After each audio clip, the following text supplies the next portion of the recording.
గృహ బలం అంశానికి స్వాగతం. ఆరోగ్యమే మహాభాగ్యం అన్నారు. కోట్లాది రూపాయలు సంపాదించినప్పటికీ కూడా ఆరోగ్యం గనక లేకపోయినట్లయితే జీవితం అంతా కూడాను మానసిక ఆవేదనతోనే గడపాల్సి వస్తుంది మానవుడు. అయితే ఆరోగ్యం భాస్కరాదిచ్చేత్ అని కూడా చెప్పారు శాస్త్రరీత్యా. అందుచేత ప్రతి గృహంలో కూడా సూర్యరశ్మి కిరణాలు లోపలికి పడేటట్టుగా గృహ నిర్మాణాలు చేసుకున్నట్లయితే ఆరోగ్యప్రదమైన జీవితానికి ఆదిత్యుడు సహకరిస్తాడు అనేటువంటి చక్కటి సూత్రం గృహ బలరీత్యా కూడా చాలా అవసరమే. నైరుతి ప్రహరీ గేటు గనక ఉన్నట్లయితే దీనివల్ల మనిషి జీవితంలో చక్కటి యోగవంతమైనటువంటి ఆరోగ్యాన్ని కలిగించే ఆ యొక్క గుండెకు బాధాతీతమైనటువంటి ప్రభావం కలగటానికి ఆస్కారం ఉంటుంది.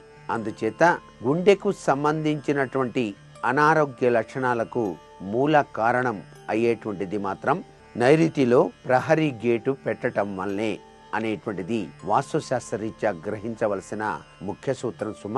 అలాగే నైరుతిలో ఇంటి ప్రధాన ద్వారం లేదా ఇతర ద్వారం కనుక ఉన్నట్లయితే అకస్మాత్తుగా గుండెకు సంబంధించినటువంటి వ్యాధులు సోకటానికి ఆస్కారం ఎంతైనా ఉంటుంది. నైరుతిలో గనక పల్లంగా ఉండి గొయ్యి లేదా నుయ్యి లేదా సంపు ఇటువంటివి కనుక ఉన్నట్లయితే వీటిలో ఏ ఒక్కటి ఉన్నప్పటికీ కూడాను శ్వాసకోశ సంబంధమైన రుగ్మతలకు ఆ ఇంటిలోని వారు గురి కావటానికి ఆస్కారం ఎంతైనా ఉంది. నైరుతి గనక పెరిగినట్లయితే ఈశాన్యంలో ఖాళీ కంటే నైరుతిలోనే ఖాళీ ఎక్కువగా ఉన్నట్లయితే గుండెకు సంబంధించినటువంటి వ్యాధులు మెల్లెమెల్లగా ప్రారంభమై తరువాత తీవ్రతరం అవటానికి ఆస్కారం ఉంటుంది. అంటే గృహవస్తులో నైరుతి గుండెతో సమానం అనేటువంటిది మనం ఇక్కడ గుర్తెరగాలి. అయితే ఈ యొక్క జబ్బుల నివారణకు పరిష్కార మార్గం ఏమిటి?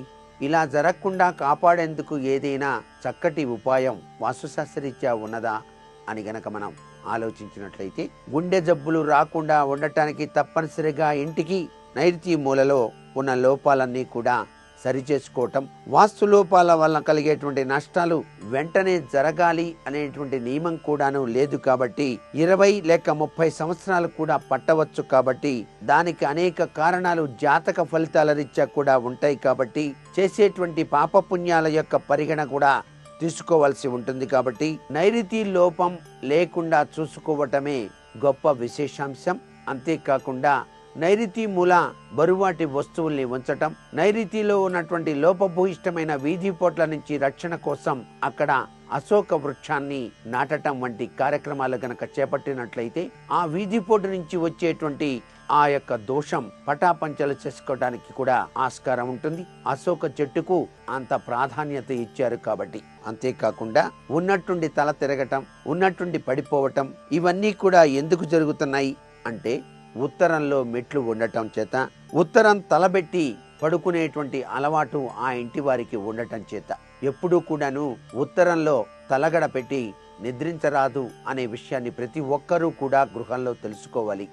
ఏదోలే గడప మీద తలబెట్టి పడుకుంటాను బానే ఉంది అని చెప్పేసి ఎండాకాలం ఏం చేస్తాం, ఈ యొక్క బండలు కూడా చల్లగా ఉన్నాయి కదా, దిండు లేకపోయినా పర్వాలేదు అని చెప్పేసి గడప మీద తలబెట్టి ఉత్తర దిశగా గనక నిద్రించినట్లయితే కొన్నాళ్లకు ఎవరైతే అలా నిద్రిస్తూ ఉన్నారో నిత్యం అలా పెట్టుకుని నిద్రించినటువంటి వారికి తలలో మాత్రం వ్యాధులు రావటానికి ఆస్కారం ఎంతైనా ఉంటుంది సుమా. ఇది వాస్తుశాస్త్రరీత్యా చాలా ముఖ్యమైన విషయం. చాలామంది తెలియదు. ఇంట్లో ఉన్న పెద్దవాళ్ళైనా సరే చెప్పాలి, నాయన అటువైపు తలగడ పెట్టి పడుకోకూడదు, తప్పు. పడమరలో గాని దక్షిణంలో గాని తూర్పులో గాని పెట్టుకొని పడుకో కావాలంటే అని చెప్పేసి చెప్పాలి తప్ప గడప ఉందిలే ఇక్కడ ఆనుకొని పడుకుంటాను అంటే కుదురుతుందా అండి? అది చాలా తప్పన్నమాట. యంత్రాలకు కూడాను అంతేనండి. యంత్రాల పరిస్థితి కూడా చాలా మంది స్థలం లేదని చెప్పేసి యంత్రాలను తీసుకొచ్చి ఉత్తరంలో పెడతారు. ఉత్తరంలో పెడితే ఏం చేస్తుంది? ఆ యంత్రం పనిచేస్తుందా? హార్ట్ ఆగిపోతుంది. దానికి యంత్రానికి హార్ట్ అంటే ఏదో ఒక సమస్య వచ్చేది పనిచేయటం ఆగిపోతుంది అనే విషయాన్ని కూడా ఇక్కడ బాగా గుర్తుపెట్టుకోవాలి. ఒక ఇంటిలో ఈశాన్యంలో ద్వారాలున్నాయి, గేట్లు లేకుండా కూడా ఉన్నాయి, ఈశాన్యంలో మెట్లు ఉన్నాయి, పడమరలో గొయ్యి కూడా ఉంది. ఆ ఇంట్లో మరి ఏమొస్తుంది? సకల వ్యాధులు ఆ ఇంట్లోనే ఉంటాయి. దాంట్లో ఎటువంటి సమస్య లేదు. ఇది చాలా జాగ్రత్తగా ప్రతి వాళ్ళు కూడా గుర్తుపెట్టుకోవాలి. అంటే ఈశాన్యంలో ద్వారాలు, గేట్లు లేకుండా ఉండి, ఈశాన్యంలో మెట్లు ఉండి, పడమరలో కూడా గొయ్యి గనక ఉన్నట్లయితే విపత్కరవంతమైనటువంటి వ్యాధులకు గురయ్యేటువంటి సూచనలు ఉన్నాయి అనేటువంటి విషయాన్ని వాస్తుశాస్త్రరీత్యా మనం గ్రహించాలి.